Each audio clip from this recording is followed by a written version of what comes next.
talk about our approach, first of all, let's talk about two things that Scripture definitely gives us as approaches. And these are the two main ways in which I see in Scripture that we are to approach offense. Number one, and the primary way in which we are to approach offense, and the way that we should be using as much as possible, is from Proverbs 19:11. It talks about that wisdom yields patience, and it is the glory of man to overlook an offense.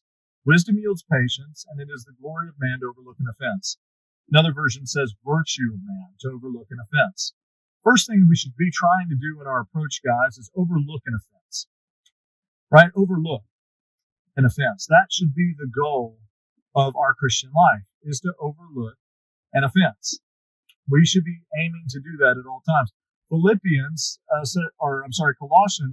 3:13 tells us to make allowance for each other's faults. In other words, have grace, knowing that, other people are going to fail. Other people are going to mess up, right? Make allowance for that. Have that built in, right? Don't have this expectation of perfection from everybody, because that's not what you're going to get.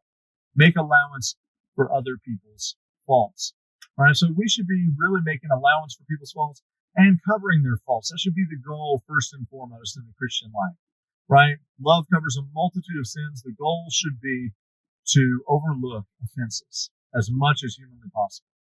Now, the second thing that should be happening in terms of approach, the second thing that should be happening is not only should we be seeking to overlook offenses, if we cannot overlook an offense, then the next goal, guys, needs to be to confront that offense. To confront that offense. Matthew 18 talks about confronting that offense. Right? Now, that is for the intended goal of winning our brother. Right? We'll talk about that further as we get along. But the second goal, if we cannot overlook it, we need to confront it. Now, commonly, just like with learning to lament in our last video, learning to mourn properly, commonly we do not approach and deal with offense properly. And just like we don't deal with mourning, we don't always deal with offense the way we should. Oftentimes we use the bury method.